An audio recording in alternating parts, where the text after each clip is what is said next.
This is an ABC Television Network presentation. Television has entered our homes, our lives, imprinted new silhouettes on our skyline. There was still another dream to be realized, still another dimension to be added. Black and white television had been the herald. It put millions of TV sets into our homes, built hundreds of TV stations, created an industry, an art, a public service, an exhilarating component of our American way of life. The Lone Ranger. Revlon, the greatest name in cosmetics, presents the 1, 2, 4, 8, 16, 32, 64. Yes, the $64,000 question. You know, it's a good idea to keep plenty of Coke on ice all the time. Discover the clean difference. The clean difference in today's smoking with new Bel Air cigarettes. Breathe easy. Smoke clean with Bel Air. Groucho Marx. And You Bet Your Life. Tell the family. Tell the neighbors. Spread the good word. Next week, Philip Morris again brings you I Love Lucy. One day through television, the entire world will stream into our living rooms with the velocity of light. In the 1950s, television was the new kid on the block. Today, we'd call it an emerging technology. It's radio, but with pictures. Movies, but in your home. It's like newspapers, but with narrators. For such a novel concept, the technology behind television largely outpaced ideas on how to use it. Radio dramas became picture shows, and the nightly televised newscast was born. The medium took its cues largely from the theater, with big sets, dazzling displays, song and dance numbers, and escapist entertainment was no longer bound to novels or movie houses. Live from Television City in Hollywood. By the end of the decade, television had ridden the prairies of countless westerns. Gunsmoke. Cozied up to the sitcom. Ricky, promise me something. What? Promise me that until our child is at least 19 or 20 years old, you won't talk to it. Puzzled to game shows and relaxed to variety hours. Ladies and gentlemen, the secret word tonight is name. N-A-M-E. Really? You Bet Your Life. This was the original golden age of television, where I Love Lucy had quickly become the most popular show in the country. The Twilight Zone was barely a twinkle. Sheriff Andy Griffith had yet to wander into Mayberry. And Star Trek was still light years away. Television was a safe space in which Americans could nestle in and collectively enjoy the American dream. Until the night of October 15th, 1959.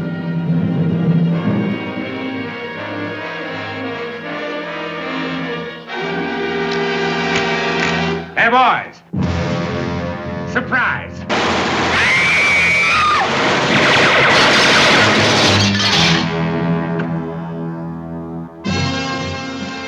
The premiere of The Untouchable. A Desilu production. Hi, I'm Kelly Lynch, and I'm a 34-year-old filmmaker from Indiana. And in 2019, I'm reaching back 60 years to celebrate the life, death, and cultural impact of a significant and often overlooked milestone in the history of television. A little show called The Untouchables. In 1959, audiences were rocked out of the suburbs and into Chicago's Prohibition streets by a program that brought to life the battle of Eliot Ness and his incorruptible agents against the criminal forces of Al Capone and Chicago's underworld. This is Al Capone. We just talked over your new brewery down at the Stockyards. What? Look out your window at exactly 11 o'clock tomorrow morning. What is this? Take a look and see what we got for you, Snorky. Long before he helped solve crime on Unsolved Mysteries, actor Robert Stack became world famous in his role as crime fighter Eliot Ness. The time Capone was your age, he owned half Chicago. That's right. Well, good for Al. Your errand boys are more savvy than you. You work in the gutters, Silco, right down in the mud. That's where you belong. That's right. I work in the gutter. That's where I belong. I belong in the gutter. What's the matter? You don't like Swiss banks? What's the matter? You don't like it when I buy you a drink? You like to slap people around, though, don't you? You like to grab them by the collar, push them around. You like that, don't you? You're a cheap cop. You spend your time chasing punch boards, and you ain't got enough brains in your head to pick up $500,000 when it's in your face. $500,000 put up by a two-bit punk. I should have put you away then. With narration from famed columnist Walter Winchell, the godfather of tabloid journalism, nearly everything about the show was larger than life. Chicago, 1929. By law, the country was dry. Through connivance with Al Capone, Chicago was wet. In no time, The Untouchables became one of the most acclaimed, controversial, and expensive television shows ever made. In the tame broadcasting landscape of the era, its violence, drama, writing, acting, and directing horrified and captivated audiences. In addition to critical acclaim, it courted controversy and attention from Congress, the Italian Defamation League, parent-teacher associations from coast to coast, psychologists were weighing in. Even the FBI had an ongoing case file opened on a television show. Federal race, stay where you are. So imagine this. Lucille Ball and Desi Arnaz, comedic legends and creative geniuses in their own right, after a decade of success with I Love Lucy, are now the owners of their very own television studio. And one of their first hits is a violent gangster drama. The Untouchables showed American audiences for the first time on television bodies being ripped apart from gunfire.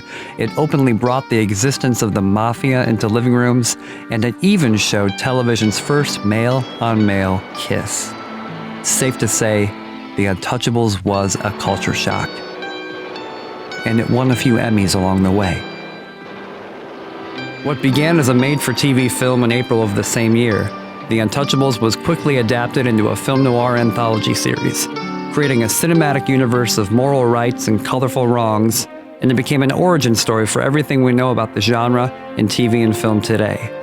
From Bonnie and Clyde, The Godfather, The Sopranos, and others.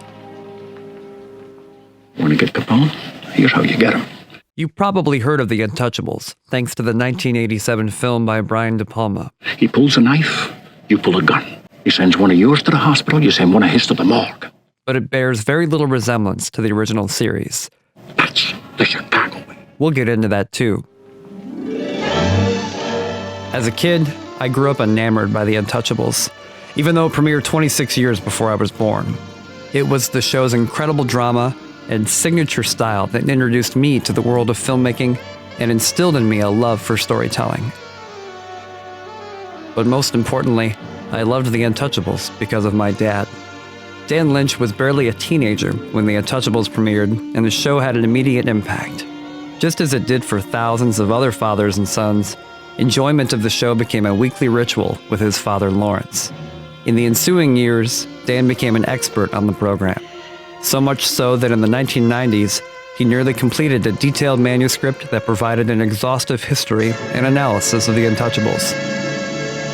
My dad conducted interviews, collected hundreds of hours of research, articles, and more, but he never finished the project before a stroke sidelined him in 2001. He passed away in 2014 after a long illness. While there have been 2 books published detailing the existence of the show throughout the years, not to mention numerous worthwhile publications on the real-life story of Eliot Ness and Al Capone, nothing has come close to the level of detail and passion inherent in my dad's work. 25 years after work on my dad's book was halted, and 60 years after The Untouchables first exploded into television, I'm heading to the backlot of Desilu's Culver Studios to research how the show was made, retrace some of its most outstanding hours, and explore the cultural impact of both its true and fictional stories. You can join us for The Untouchables retrospective at theuntouchablespodcast.com or at theuntouchables.co, where I'll be releasing chapters from my dad's book, extensive episode reviews, and exclusive interviews as we explore the makings of all 4 seasons of the show. Be sure to subscribe to this podcast and also to our YouTube channel under The Untouchables. Join the conversation on Facebook under The Untouchables Retrospective and on Twitter at TV's Untouchables. Join me as we revisit and celebrate The Untouchables.